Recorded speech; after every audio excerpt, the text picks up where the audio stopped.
Hello बच्चों, आप अच्छे होंगे। मैं राजीव सर सरफेडू में आप लोग का स्वागत करता हूं। आज मैं आप लोग को टेंस का चार्ट लेकर आया है, जिसमें हम पूरा टेंस आप लोग को ख़त्म कर चुके हैं। और आज आप लोगों के लिए मैं टेंस का पूरा चार्ट लेकर आए हैं और उसमें आपको पूरा ये टेंस का बताया हुआ है कि प्रेजेंट टेंस, पास्ट टेंस और फ्यूचर टेंस, जहाँ पर आपको पूरे टेंस यहीं पर आपको कंप्लीट हो जाएगा। और जो पूरा टेंस पढ़ चुके हैं, पार्ट 12 तक हम आपको दे चुके हैं, और जो पढ़े हैं बस इसको आप और थोड़ा सा दिमाग में बैठा लेंगे तो और ये क्या हो जाएगा, आपको टेंस कंप्लीट हो जाएगा। तो आपको ग्रामर में आप जान जाएंगे कि ट्रांसलेशन कैसे बनते हैं, और इंग्लिश से हिंदी करने आपको आ जाएगा अच्छी तरह से।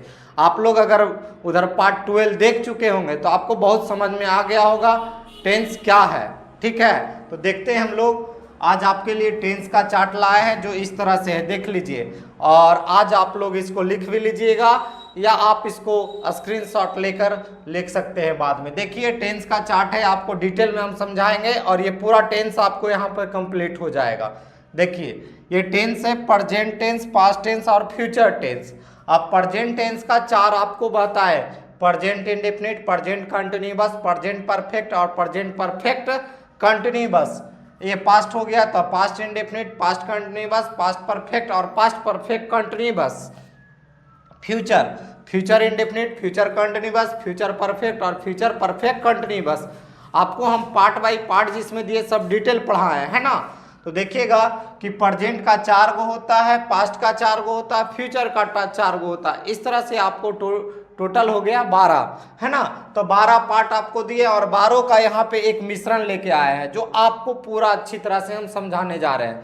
देखिएगा, अगर प्रेजेंट का आपको वाक्य पहचानना है कि वो प्रेजेंट टेंस का है तो कैसे पहचानेंगे कि वो प्रेजेंट टेंस का है। तो जिसके अंत में है लिखा हुआ रहे तो वो क्या होता है, प्रेजेंट का होता है। जिसके अंत में है लिखा हुआ रहे तो वो क्या होता है, प्रेजेंट का होता है। और जिसके अंत में था लगा हुआ रहे तो वो पास्ट का होता है, वो पास्ट का होता है। जिसके अंत में गा लिखा हुआ रहे वो फ्यूचर टेंस का होता है। सबसे पहला बात कि आपको टेंस पहचानना है किस टेंस का है, तो यह आपको हम बताए कि जिसके अंत में है लिखा हुआ है तो वो प्रेजेंट का होगा। जिसके अंत में था लगा हुआ रहे वो पास्ट का होता है। जिसके अंत में गा लगा है तो वो फ्यूचर का होगा। ये पहला स्टेप हुआ। अब देखिए कैसे पहचानेंगे कि वो प्रेजेंट इंडेफिनिट का है।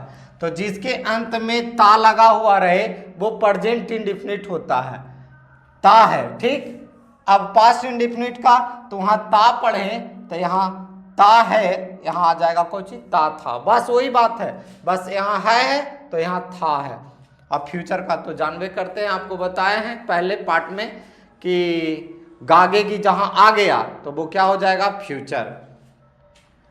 अब कंटिन्यूअस की बात करते हैं। प्रेजेंट कंटिन्यूअस में रहा है, पास्ट कंटिन्यूअस में रहा था और फ्यूचर कंटिन्यूअस में रहेगा। मतलब किसी का भी कंटिन्यूअस हो, प्रेजेंट का हो या पास्ट का हो या फ्यूचर का हो, उसके लास्ट में रहे, रहा रही मिलेगा। अब प्रेजेंट का रहेगा तो रहा है, पास्ट का रहेगा तो रहा था, फ्यूचर का रहेगा तो रहेगा। ठीक है, मतलब किसी का भी कंटिन्यूअस हो, रहा रही आ गया तो वो क्या हो गया, कंटिन्यूअस। अब आपको पहचानना है कि प्रेजेंट का है कि पास्ट का है कि फ्यूचर का। तो लास्ट देखिए, हाई लिखा हुआ है तो प्रेजेंट का होगा, था लिखा हुआ रहेगा तो पास्ट का होगा, गा मिल जाएगा तो वो फ्यूचर का होगा। अब हम परफेक्ट की बात करते हैं। प्रेजेंट परफेक्ट में चुका है, चुकी है, यहाँ या है ही है। पास्ट में रहेगा चुका था और फ्यूचर में रहेगा चुकेगा। मतलब कहने का मतलब आपको हो जाए कि किसी का परफेक्ट हो उसमें चुका चुकी मिलेगा, किसी का भी परफेक्ट हो चुका चुकी मिलेगा। उसके बाद अब किसका परफेक्ट है, तो चुका है लिखा हुआ है तो प्रेजेंट हो गया, चुका था तो पास्ट हो गया, चुकेगा तो फ्यूचर हो गया। इस तरह से आपको पहचान लेना है। अब आइए प्रेजेंट परफेक्ट कंटिन्यूअस, मतलब समय प्लस ता रहा है। पास्ट परफेक्ट कंटिन्यूअस, समय प्लस ता रहा था। फ्यूचर तो समय प्लस ता रहेगा। मतलब किसी का भी परफेक्ट कंटिन्यूअस हो, समय प्लस ता रहा, समय प्लस ता रहा। अब पहचानना है कि प्रेजेंट का है तो समय प्लस ता रहा है, पास्ट का है तो समय प्लस ता रहा था, फ्यूचर का रहेगा तो समय प्लस ता रहेगा। इस तरह से आपको पहचान लेना है। पहला सीढ़ी था कि प्रेजेंट का है कि पास्ट का है कि फ्यूचर का, ये आपको हम बता चुके। दूसरा सीढ़ी है कि उसका आप पहचान कैसे कर पाइएगा कि प्रेजेंट इंडेफिनिट है, प्रेजेंट कंटिन्यूअस है। ये दो चीज़ आपको बता दिए। अब उसके अनुसार ट्रांसलेशन बनाना है, कैसे हम उसको आप बनाइएगा। जो देखिए, अगर हम पहले प्रेजेंट इंडेफिनिट की बात करते हैं, प्रेजेंट इंडेफिनिट में अगर वाक सिंपल का हो, तो V1 और V5 उसके साथ लगेगा। सब्जेक्ट प्लस V1 या V5 प्लस ऑब्जेक्ट होता। हम आपको शॉर्ट में लिखें कि इसका वर्ब कौन सा लगेगा, तो V1 या V5 प्लस लगेगा। तो अब बताना है कि V1 किसके साथ लगता है और V5 किसके साथ लगता है। तो थर्ड पर्सन के singular number he, she, it, name और सिंगुलर नंबर के साथ V5 का प्रयोग होता है। V5 का मतलब हो गया वर्ब में एस या ES। और V1 कहाँ लगेगा, तो I, B, U, they plural के साथ आपको क्या लगाना है, V1 लगाना है। अगर इसी में निगेटिव आ जाएगा, क्या आ जाएगा, निगेटिव आ जाएगा, तो इसके साथ डू डज का प्रयोग होता है। Do does plus not negative में, तो वर्ब क्या हो जाएगा, V1 हो जाएगा। जैसे ही आपका निगेटिव लाए हैं, डू डज नॉट लग गया, तो उसके साथ वर्ब V1 हो। इंट्रोगेटिव हो, इंट्रोगेटिव प्लस निगेटिव हो, अगर डू डज लगा रहे हैं तो उसका वर्ब फॉर्म क्या हो जाएगा, V1 हो जाएगा। ओके, अब हम पास्ट की बात करते हैं। पास्ट में सिंपल रहेगा तो subject plus V2 plus object होता है। मतलब कि यहाँ आपको वर्ब फॉर्म सिर्फ हम आपको दिए हैं, तो सिंपल रहेगा तो V2 का प्रयोग करना, मतलब वर्ब फॉर्म 2 का प्रयोग करना है। ऐसी में निगेटिव आ जाएगा, निगेटिव तो did plus not plus V1, मतलब कि डिड आप लगा दिए तो आपका क्या हो जाएगा, वर्ब फॉर्म V1 हो जाएगा।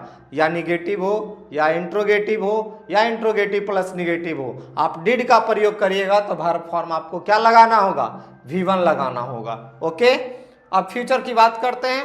फ्यूचर में आपको पूरे टेंस में आपको शैल विल का यूज करना है ना। फ्यूचर का पूरा टेंस जो आप पढ़िएगा उसमें शैल विल थोड़ा थोड़ा सा बदलाव होगा। तो देखिए यहाँ फ्यूचर इंडेफिनिट की आप बात कर रहे हैं तो शैल या विल प्लस V1, यहाँ वर्ब फॉर्म आपको 1 का प्रयोग करना है। ये तो सिंपल है। अब चलते हैं हम लोग प्रेजेंट कंटिन्यूअस की ओर।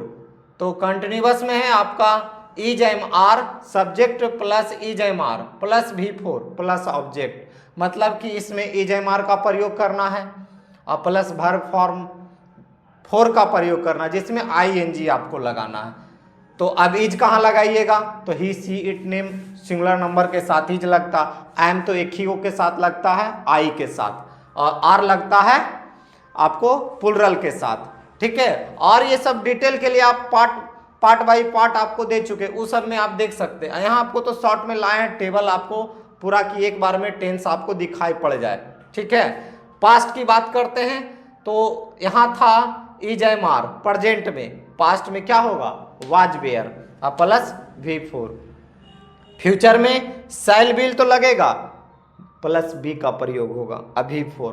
तो आपको एक चीज और बता दें हम आपको कि देखिए किसी का भी कंटिन्यूअस हो, आप क्या देख रहे हो, किसी का भी कंटिन्यूअस हो, प्रेजेंट का हो या पास्ट का हो या फ्यूचर का हो, तो आप देख रहे होंगे कि सभी जगह वर्ब फॉर्म क्या हो रहा है, V4 हो रहा है। तो आप ऐसे याद रख सकते हैं कि किसी टेंस का कोई भी कंटिन्यूअस हो, आप उसका वर्ब फॉर्म क्या लगाएंगे, V4 लगाएंगे। ओके, आगे चलते हैं हम लोग प्रेजेंट परफेक्ट में।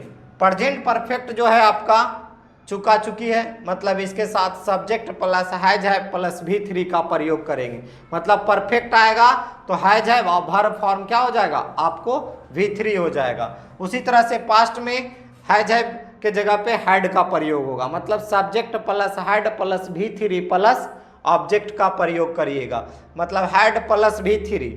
यहाँ आइए फ्यूचर में shall be plus have plus V3, मतलब कि देख रहे हैं शैल विल के साथ यहाँ हैव जुट गया। बोले हैं आपको कि पूरा फ्यूचर में आप शैल विल का ही प्रयोग करिएगा, बस टेंस थोड़ा सा बदलाव आएगा तो उसके साथ थोड़ा सा अलग चीज का प्रयोग करिएगा। अब देखिए, अब इसमें आप कुछ एक चीज गौर कर रहे होंगे, प्रेजेंट का हो या पास्ट का हो या फ्यूचर का हो, परफेक्ट अगर आ गया तो उसका वर्ब फॉर्म आप क्या प्रयोग करिएगा, V3 का प्रयोग करिएगा। वर्ब फॉर्म आपको तीसरा लगाना है जो देखिए सभी जगह किसी का हो, प्रेजेंट का हो, पास्ट का हो या फ्यूचर का हो, आप वर्ब फॉर्म क्या देख रहे होंगे, V3 देख रहे होंगे। अब हम चलते हैं प्रेजेंट परफेक्ट कंटिन्यूअस में। इसके साथ समय प्लस ता रहा है, आप रहा रही पढ़ चुके हैं कंटिन्यूअस में, बल्कि यहाँ समय प्लस ता रहा आ गया तो वो हो जाएगा परफेक्ट कंटिन्यूअस। समय लग गया तो वो परफेक्ट कंटिन्यूअस हो जाएगा। देखिएगा has have plus been plus V4, मतलब सब्जेक्ट पहले हो जाएगा और उसके बाद has have plus been plus V4 plus object रहेगा प्लस फॉर या सिंस प्लस टाइम। ये आपका इसका रूल है कि has have plus been plus V4 plus for या सिंस प्लस टाइम। तो आपको हम पार्ट में जो पढ़ाए हैं, पार्ट 4 में या पार्ट 8 में या पार्ट 12 में, उसमें आपको चर्चा किए फॉर और सिंस का प्रयोग।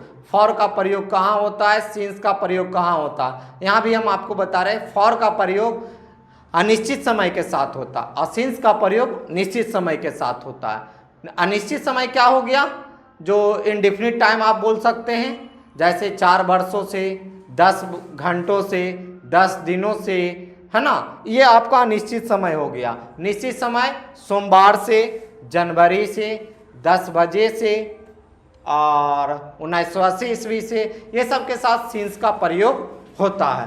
उसी तरह से आप आइएगा पास्ट परफेक्ट कंटिन्यूअस में, तो had plus been plus V4 और प्लस फॉर या सिंस प्लस टाइम, उसी तरह से रहेंगे।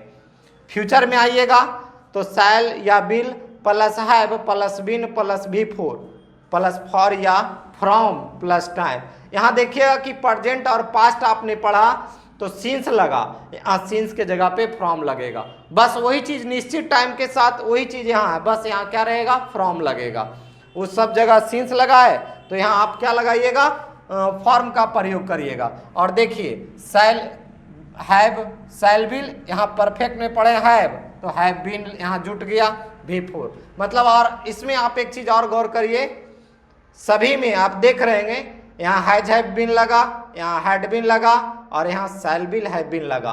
और क्या वर्ब फॉर्म आप क्या देख रहे होंगे, सब में V4 है, सब में फॉर या सिंस फॉर या फ्रॉम प्लस टाइम।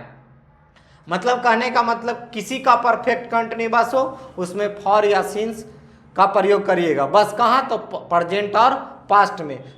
फ्यूचर में सिंस के जगह पे आप फ्रॉम का प्रयोग करिएगा और V4 तीनों में लगेगा, प्रेजेंट का हो या पास्ट का हो या फ्यूचर का हो। ये आपको टेंस का ये पूरा आपको टेबल है, एक नज़र आप इसको देख लीजिएगा कि क्या पहचान है, क्या रूल है, सब आपको दे चुके हैं। और इसको बैठा ये पढ़ने के बाद ये आपके दिमाग में बैठ जाएगा और टेंस आप कभी भूलिएगा नहीं।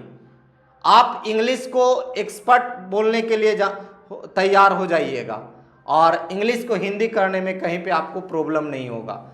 ये आपको टेंस पहला सीढ़ी है, तब आप वॉइस, नरेशन, डिग्री ये सब आपको पढ़ सकते हैं। तो हम ये आज आपको टेंस पूरे लास्ट कर चुके हैं। अब इसके बाद आपको हम जो भी पार्ट लाएंगे बताएंगे इसका, ऐसे तो इसके बाद होता है वॉइस आपको बताएंगे या सोचेंगे कि उसके पहले और कुछ बता दें तो और आपको अच्छी तरह से टेंस मजबूत हो जाए। उसके बाद आपको कहीं भी हिंदी को इंग्लिश को हिंदी करने में कोई प्रॉब्लम नहीं होगा। ये आपको मेरे वादा है कि आप इसको अच्छी तरह से पढ़िएगा ना तो आप टेंस कभी भूल नहीं पाइएगा। हम यही बच्चे को कहते हैं कि पहले टेंस, उसके बाद और आगे आप बहुत सारी चीज़ सीख सकते हैं। बच्चों आज आप लोग को हम अपना टेंस समाप्त कर चुके हैं। इसी तरह से आप लोग हमारे पाठ को देखते रहिएगा और आज हम आप लोग को टेंस समाप्त कर दिए हैं। ठीक है, इसी तरह से आप चैनल को सब्सक्राइब करिए, लाइक करिए एंड शेयर करिए अपने दोस्तों के साथ। Thank you.